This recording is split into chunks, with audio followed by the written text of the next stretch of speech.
Peterson, please have a seat. Please have a seat. Yes, everything will be explained to you shortly. Well, yes, when we encountered you downstairs in the rose garden, I introduced myself. I introduced my associate, Marcus, and I told you that everything would be explained. That is why we are in this room. Now, Mr. Peterson, I'm just going to get right into it. Yes, your daughter is a vampire. Mr. Peterson, I have to be honest with you. Threatening me is not going to resolve the situation. While I'm a human being, my friend Marcus is not. And I guarantee you, he can get to you a lot faster than you can get to me from across this table. So, let's not continue on the wrong foot. Once again, your daughter is a vampire. Allow me to explain why.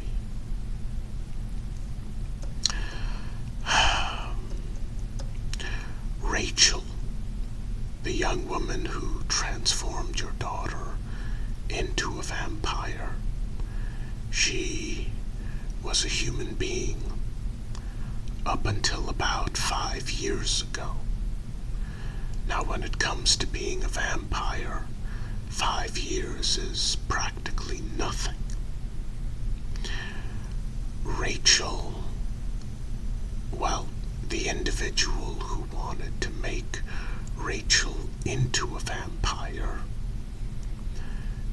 was able to acquire permission from our queen in order to do so. When Rachel was transformed, she was informed that there would be certain rules, stipulations, and procedures she would have to abide by. She agreed to do so. And for the last 4 out of the 5 years, she did. That is, until she met your daughter about a year ago.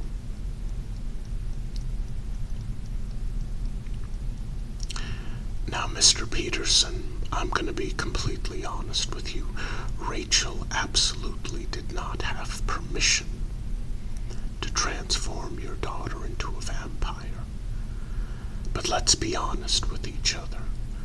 We both know why she did it. Rachel is facing some very severe consequences and punishment for her actions. This is not something that is taken lightly. With this particular vampire clan, as a matter of fact, it's not taken lightly by any of the clans.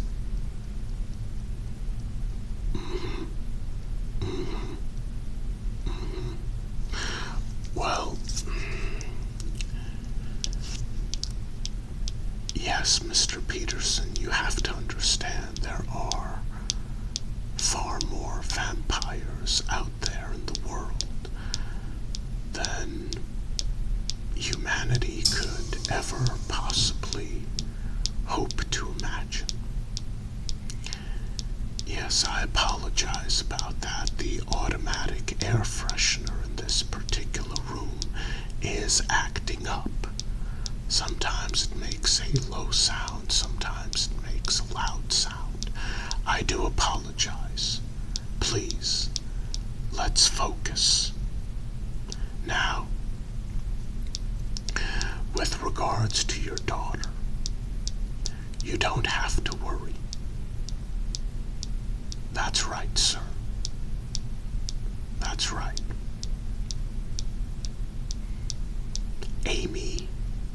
is not facing any sort of punishment at all.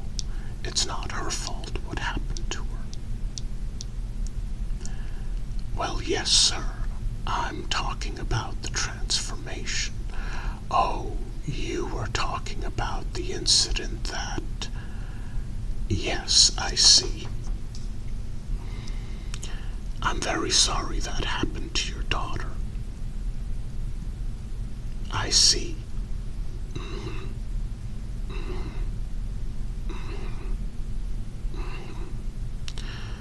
So she used to be very different than how you remember her. Yes. Yes. Yes. No. Oh, absolutely not. Once again, let me make it clear. Your daughter did nothing wrong. She is not facing any sort of punishment at all. That's right. The young woman who transformed her into a vampire, she's the one facing the punishment, and rightfully so. Well, she did violate one of the biggest rules here. Oftentimes it takes quite a while for someone to receive permission to transform a human being into a vampire. It's not just the glowing red eyes and the fangs. There's more to it than that. And quite frankly, unless someone has been a clan member for numerous decades, if not centuries, and has shown themselves to be loyal to the clan, oftentimes getting permission is basically a guaranteed no. Yes, sir. Yes, sir. Your daughter was transformed without permission. No, sir. I'm afraid you don't understand. The gypsy woman who showed you the secret entrance into this place, yeah, she's one of our clan members. She's not a gypsy, and she's not very old, relatively speaking. Well, she's not an old woman. She wanted you to think she was. Yes, sir. The truth is, you were tricked. Somehow you found out about this place and you came for your daughter. Your missing daughter. I can't blame you for doing that. No one can. But it was very important for us to show you that your daughter is not in danger, that she's not being held against her will. Yes, sir. Do you remember what you saw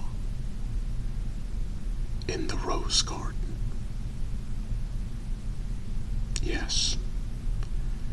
You saw your daughter in a white dress, dancing and singing happily with a bunch of other young maidens also in white dresses.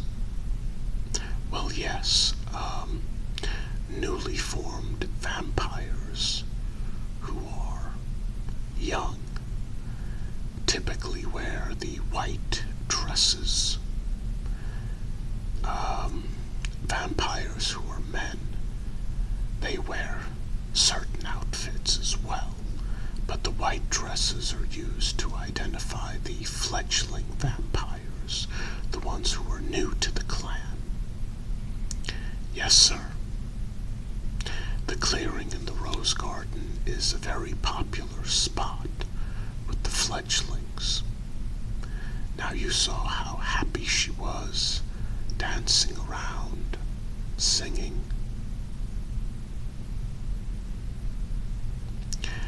Before Marcus and I walked up to you, we saw the smile in your face and the tears in your eyes.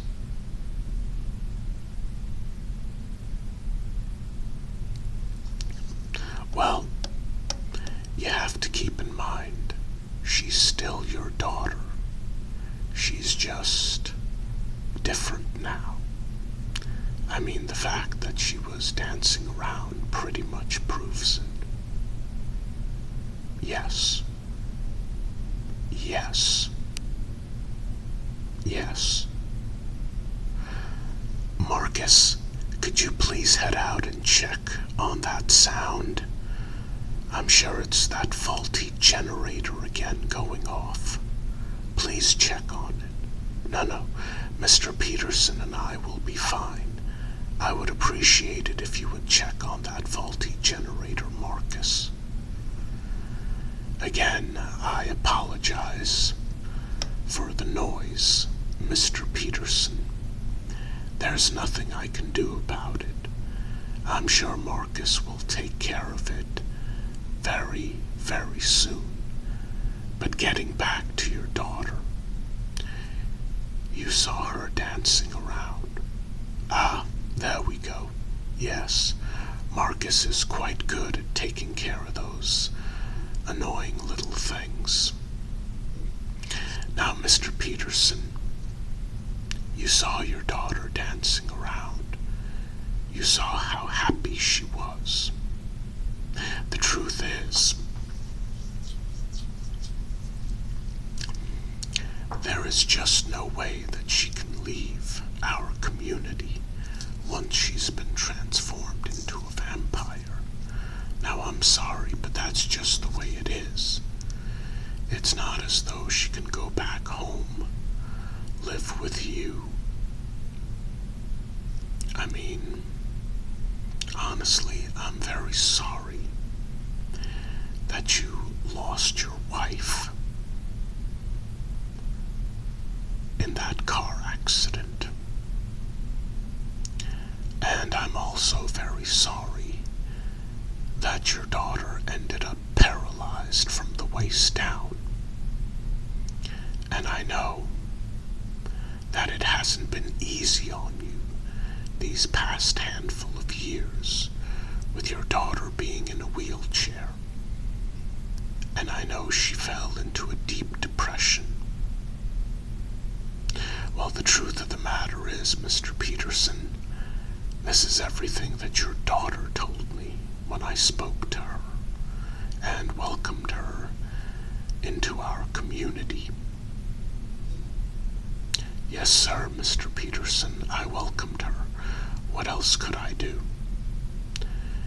Even though she was transformed without permission again, it wasn't her fault. We don't blame her for what took place, and again, she will not be punished.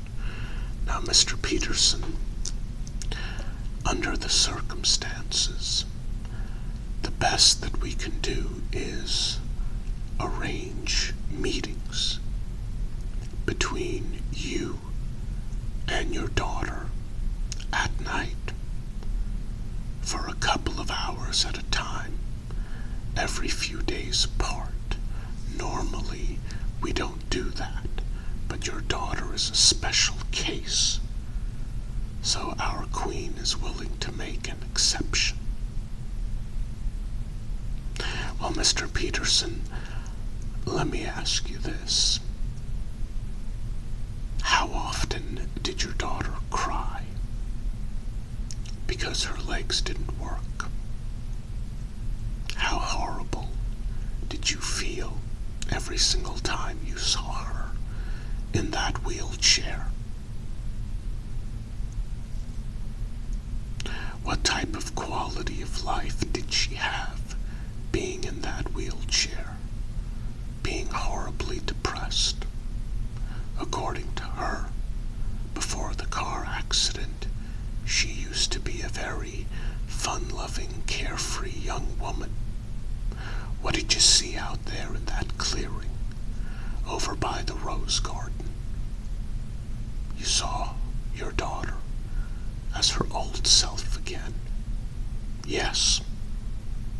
All right. So, now she has fangs and a few other things. She's not entirely your daughter,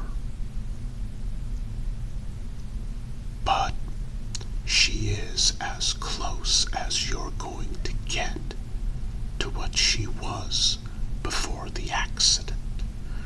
Now I'm sure you want to see her, speak with her, hold her in your arms. She's the same height you are, isn't she? Oh, yes. Yes. Mr. Peterson, we can arrange meetings at night, and obviously they will have to be at night. You won't have your daughter back entirely. But let me ask you something, Mr. Peterson.